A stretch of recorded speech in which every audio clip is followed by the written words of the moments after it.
Coming to you from an undisclosed location somewhere deep in the heart of the Santa Monica Mountains, I am your intrepid host, L.A. Marzulli. Welcome to Questions with L.A. Before I get into this, I am not Mr. Know-It-All. There's only one, and I will answer these to the best of my ability. Sometimes I'm stumped. So anyway, if you've got a question, questions at lamarzulli.net, questions at lamarzulli.net, and I will try to get to them. There is a backlog, but I promise you we will get to yours. So we'll get into this, but first, a word from our trusted sponsor. Have you ever wondered what happened to the legendary Chuck Norris? I recently saw a video he made and now he's shot. The man is in his 80s and still kicking butt and working out and staying active. So here's a true story. We lost a house in 2018 and we moved over to Thousand Oaks down in the valley. And it was culture shock. Peggy and I had PTSD. Anyway, there was a YMCA there and I joined it. There was a workout. There were 2 workout trailers, I believe, and the trailers were really good size, double wides, and they had all this workout equipment in them. I go in there on a Sunday morning, and I start working out. There's this older guy in there with me, and I'm following him on the circuit as we're going around the machines, and I'm realizing that this guy is packing some guns up here. I mean, I'm doing one of these presses like this, and he's doing 40, 50 pounds more than my maximum weight. He's about my height. He's also got some paper in his hand. It looks like a script. So I strike up a conversation. I go, "Wow, you're really lifting some heavy weights here. I guess you've been doing this for." "Oh yeah, I've been doing this forever." Blah blah blah. "You trying out for a part?" And he kind of grins and looks at me and goes, "Yeah, it's a script." So we keep working out. I don't bother him anymore. As I'm getting ready to leave, I go, "Hey, nice meeting you. Hope to see you again. Good luck with the part. Hope you get it." So this is a true story, folks. I'm walking out to the car and the light bulb goes off. Oh my gosh, that's Chuck Norris. It's like, hello. And that's happened more than once. The bottom line is, this is true. This is no hype. He's in amazing shape. Okay, let's continue. What's even more shocking is he's stronger, can work out longer, and even has plenty of energy left over for his grandkids. He did this by just making one change. He says he still feels like he's in his 50s. His wife even started doing this one thing too, and she never felt better. She says she feels 10 years younger. Her body looks leaner, and she has energy all day. Chuck made a special video that explains everything. Make sure you watch it by going to chuckdefense.com/LA or by clicking on the link below this video. It will change the way you think about your health. Once again, that's chuckdefense.com/LA. Click on the link in the description below to watch the video now. You won't believe how simple it is. Just a reminder, the legendary Chuck Norris is a whopping 84 years old and yet has more energy than I do. He discovered he could create dramatic changes to his health simply by focusing on 3 things that sabotage our body as we age. Folks, check this out. Please go to the description box below, chuckdefense.com/LA, www.chuckdefense.com/LA. Hey LA, just a quick 2-part question. Are Baal, Moloch, and other gods or principalities mentioned in Ephesians 6? If so, are these principalities fallen angels? Thank you for all you do. You are a great teacher in the family of our Lord Jesus Christ, and your work has inspired me to give Bible studies based on your works. Thank you so much. I really appreciate that. It's amazing how this person thinks I'm a great teacher, and some other person calls me a false teacher. So which is it? And I've learned over the years to have somewhat of thick skin, but still being accused of things that never happened, false accusations. That's just so evil on so many levels. It's just so evil because it disparages someone's reputation. LA's a false teacher. So if that goes out, how many people see that without knowing who I am or what I've done? See the way that works? And there was a site, I won't mention the name of it, but I actually answered the person that proclaimed I was a prosperity gospel teacher, which I'm not and never have been. And I responded to that. And I said, maybe you should think twice before you start defaming someone on social media. But that's where we are. But to get to your question, I would say yes, these principalities are fallen angels. They are here. They are in areas. We know this from the book of Daniel. When Daniel prays, the angel is dispatched instantly to him. It takes 21 earth days to get from where the angel is in the throne room of God. How does that work? Daniel's praying and the Lord hears him? How does that work? We don't know. There's no hidden microphone in the room, that much is for sure. So how does it work? But the angel is dispatched. He runs into the Prince of Persia. There's a gateway, there's a portal that's there. He can't pass. He cannot get through where the Prince of Persia, and he can't do an end run, which is really interesting. You know, you would say, from our perspective, well, why can't he just go 1,000 miles and come in the back door? He can't do it because there's a gateway there. There's a principality. And I don't know how this interdimensional stuff works. Nobody really does. It's all speculation and theory. But I believe that there's certain areas, certain wormholes or portals or gateways, whatever you want to call them, that angels have to go through to get to point B. If they're coming from the throne room and they want to wind up in present day the Middle East, they've got to go through a certain gateway, a portal to get there. There is no end run. Speculation, total speculation, but that's what I believe. So we know that this principality, the angel has to go back and get Michael and reinforcements. And then he fights his way through, which immediately begs the question, how do the angels fight? In my opinion, and I'm stuck with it, that I think angels can be wounded. They cannot be killed, they're immortal beings. But I believe that they can be wounded. How does, when we read in the book of Revelation, Michael once again shows up and fights against the dragon and his angels and overcomes them? I call it the Great Eviction Notice in Revelation. How does that work? Can angels be wounded? In my opinion, yes. That's conjecture, that's speculation. But that's what I think. So yes, the gods that are there, the gods that set themselves up to be worshipped at places like Teotihuacan or Sacsayhuaman or the Great Circle Mountain in Ohio. That's what I think all these sites, that's the connectivity between them. These are, in my opinion, fallen angels. Thanks for writing in and thanks for the kind words. Appreciate that. This is from Mark. On June 14th, 2023, you released an interview you did with a gentleman by the name of Fred. He had an abduction in 1978, which he shared with you. I just wanted to say how much kindness, gentleness, and genuine love you showed towards him during the interview. Thank you for showing us how we are to treat others by showing Christ's love toward them. Praying for you, praying for Christ's continued protection and guidance in your life. Wow. You know, I just print these out and then I read them for the first time because I don't want to become jaded or do, you know, just, I want to make it spontaneous so it's real. I've never read that before. Thank you, Mark, if you're watching and listening.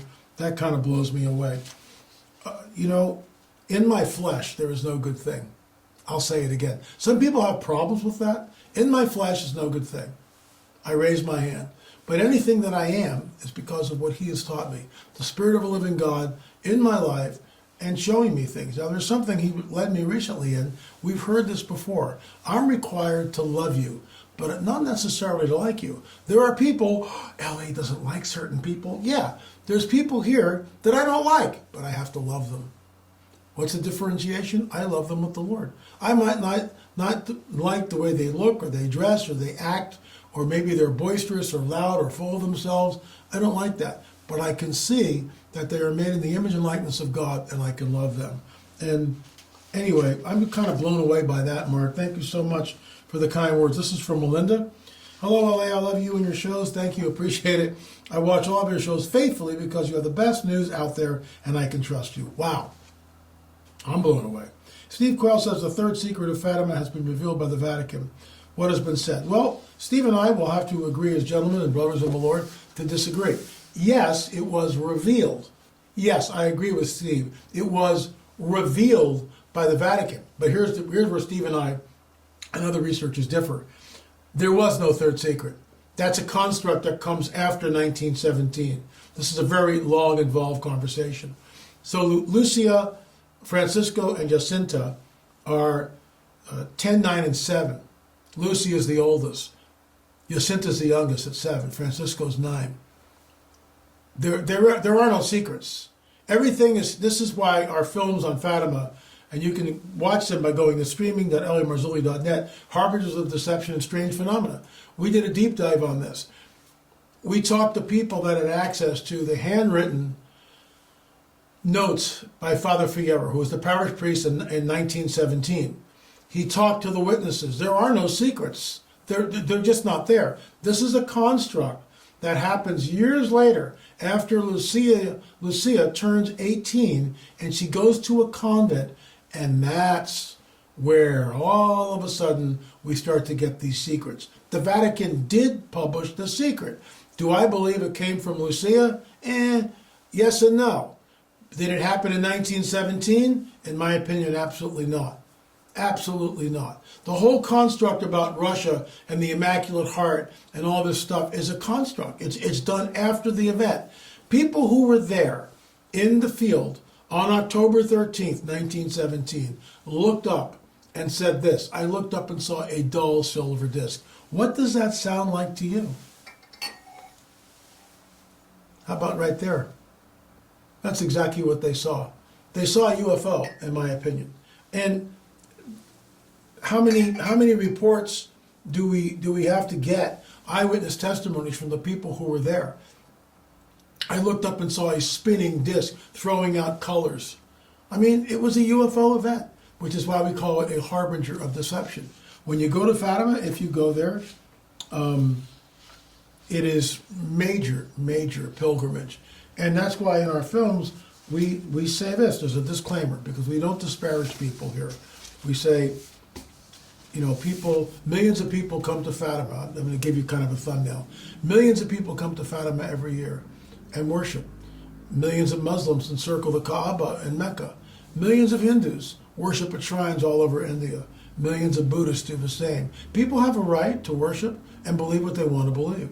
But I also have a right to investigate certain beliefs and say, not so fast, citizen. And that's what we did with Fatima.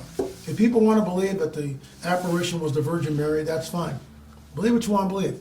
But our two films on it, in my opinion, show without doubt that this was a UFO event and that this entity that appeared to the children was about 3.5, 4 feet tall and was wearing a dress that fell just below the knees.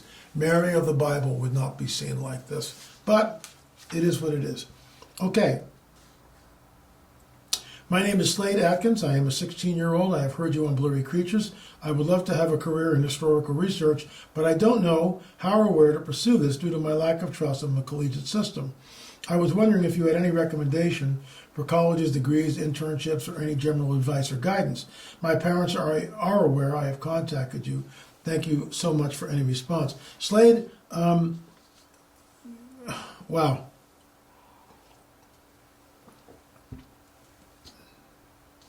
I would say this. If you go into a college, take everything that you're reading and learning with a grain of salt. There are some things which are true, other things you will become indoctrinated in. And maybe you're already in college. You have to be careful.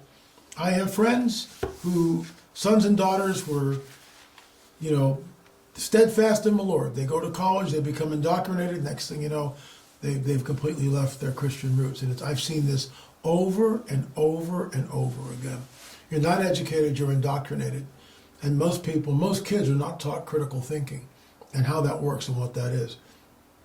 Walk in there with your critical thinking cap on and then do your own research. For the things that you're interested in, do your own research. Hope that helps. This is from Amy. Is Tartaria the same as Tartarus? No, it is not. This is the whole idea that's been circulating on the internet. I'm not going to spend a lot of time on it. Tartarus is the place where the fallen angels are kept, that were in chains. We read that in the book of Jude. These are the angels that left their first estate. Go back to Genesis 6. That's the estate we're talking about. They left their first estate. They left heaven, came down with the women. This is the essence of my work, Genesis 3:15. Thank you, Gary Stearman. Genesis 6. That's why there's 14 books on the seed war, on the UFO phenomena. All the films that we make circle back to this. So Tartaria is all over the internet, and allegedly this existed and now it's gone. And is it? I just think it's a hoax. It's like the flat Earth. I mean, if there's a flat Earth, and I know I'm going to get feedback, that's fine. Think what you want. If there's a flat Earth, then the onus is on you, flat Earthers, to take a plane, a private jet, and you can afford that, and fly out to where the ice ring is. The ice ring, sounds like Daffy Duck. The ice ring is, and bring back the photos. But we see from the space station, which is real, space station isn't a bunch of hooey, and it's a sphere. I digress. Susie, I was having a conversation with my dad this morning after watching one of your videos on Genesis 3:24. My dad asked regarding the flaming sword. What do you suppose happened to the flaming sword during the flood? I didn't have an answer for him. I hope you can give me some insight. Thanks, Susie. In my new book, which I'm working on, not feverishly, I got about 6 chapters done. I'm up to my eyeballs in other things right now, so I can't get to it. But I will. It's called Supernatural Technology in the Bible. That'll be book number 15, if the Lord tarries. We'll see. So, the flaming sword. That's technology that Father God had that turned every which way. It's a lightsaber. We would call it a lightsaber by modern terminology. Flaming sword. Where did it go? When the flood happens, I believe the flaming sword, somehow everything was rolled back from Eden. The cherubim, maybe they had an act in that. Eden was gone, the flaming sword, they all went up together. That's conjecture, because we don't know. This is from Richard. I'm very unhappy and disappointed that you would appear on the Word of Faith Global Ministries out of Florida and do an interview with that false ministry that teaches a false message about the gospel with their name on it and claim it doctrine like the false teachers, and he mentions a bunch of other people. I will be unsubscribing from your channel. Well, Richard, you can do whatever you want to do. I respect your decision. Let me say this. If I go on Coast to Coast, would you unsubscribe? If I go on Jim Bakker, would you unsubscribe?